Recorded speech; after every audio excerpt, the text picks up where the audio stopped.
ម៉ែបងប្អូនជំរាបសួរថ្ងៃនេះខ្ញុំមានរឿងចង់និយាយមួយពាក់ព័ន្ធទៅនឹងសម្រាប់បងប្អូនដែលមាន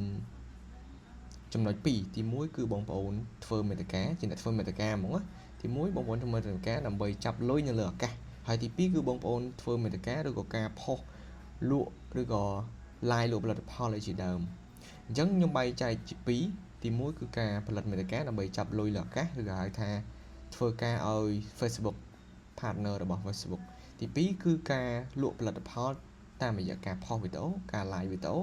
និងការ share ឬក៏ story ផ្សេងៗសម្រាប់លក់ផលិតផលឬក៏ business center អញ្ចឹងខ្ញុំមកចែករំលែកអំពីពិសេសជាងគេគឺការ page បងប្អូនដែលជា business owner តែម្ដង business center តែម្ដងថ្មីនេះខ្ញុំឃើញមានការចែករំលែកច្រើនពាក់ព័ន្ធទៅនឹងការsubmit interest ហើយនឹងការបង្ហាញអំពី purpose ខ្លួនឯងចង់ធ្វើជា digital creator ចង់ធ្វើជា adventure អីផ្សេងៗជាដើមបាទខ្ញុំគិតថាល្អសម្រាប់ការចែករំលែកមួយហ្នឹងដូចជាបងផាន់រងអីចឹងទៅគាត់ចែករំលែកអំពីការ submit interest ហើយបង្ហាញអំពីចំណង់ចំណូលចិត្តដែលខ្លួនឯងធ្វើជាមួយនឹងការងារឲ្យលោក Mark Zuckerberg អានេះគឺល្អប៉ុន្តែអ្វីដែលខ្ញុំចង់ចែករំលែកក្នុងវីដេអូនេះបើសិនបើជា page បងប្អូនឬក៏ personal account ឬក៏ page international ដែលបង្កើតឡើងនៅក្នុងគោលបំណងលក់ផលិតផលធ្វើជា account business center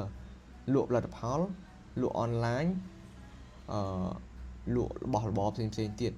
បងប្អូនកុំ set up ឬក៏កុំ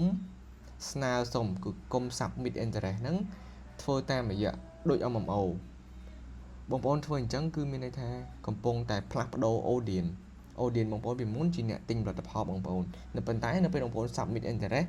ដាក់ជា content creator ដាក់ជាអ្នក sharing knowledge ដាក់ជាអ្នក adventure អីផ្សេងៗទៀតហើយ submit purpose របស់ខ្លួនឯងនៅពេលហ្នឹងគឺ audience ផ្លាស់ប្ដូរទាំងស្រុងអញ្ចឹងមានន័យថាអ្នកទិញផលិតផលរបស់យើងគឺលែងមានដូចមុនទៀតហើយ viewer នៃអ្នកទិញផលិតផលគឺធ្លាក់ចុះយ៉ាងខ្លាំង down ខ្លាំងដូចចាស់ដែរដូចខ្ញុំក្នុងនាមខ្ញុំជា partner របស់ Facebook ម្នាក់នៅពេលដែល tool ធ្លាក់មកគឺខ្ញុំបានមុនគេមិនយូរមិនឆាប់ទេអាចកន្លះថ្ងៃអញ្ចឹងខ្ញុំអាចបានមុនពួកម៉ាក់ខ្ញុំចាស់ដែរខ្ញុំបានមុនពួកម៉ាក់ខ្ញុំព្រោះអីខ្ញុំមាន partner ជាមួយនឹង Facebook ហើយគ្រាន់ចេញមកភ្លាមខ្ញុំអានអំពីគោលបំណងរបស់interest របស់ interest submit នឹងហើយខ្ញុំបំពេញទៅតាមលក្ខខណ្ឌហើយនៅពេលនឹងភ្លាមជាទូទៅ page របស់ខ្ញុំលក់ផលិតផលលក់របស់របរលក់ tool លក់គ្រឿង accessory អញ្ចឹងទៅ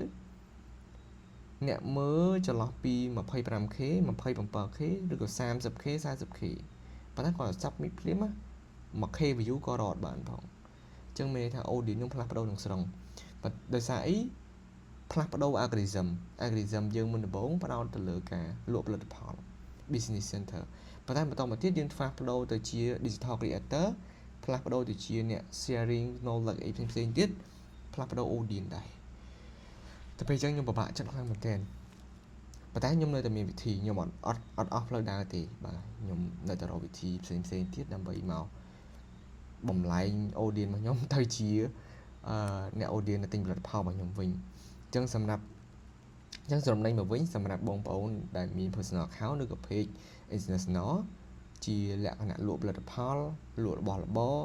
live លក់ឧបករណ៍ផ្សេងគុំស្នើសុំរលុយជាមួយនឹង CM ឲ្យសោះ content monetization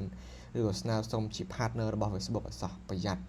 ធ្លាក់ viewer ហើយបាត់បង់ចំណូលអញ្ចឹងអានេះគឺជាអ្វីដែលខ្ញុំចង់ចែករំលែក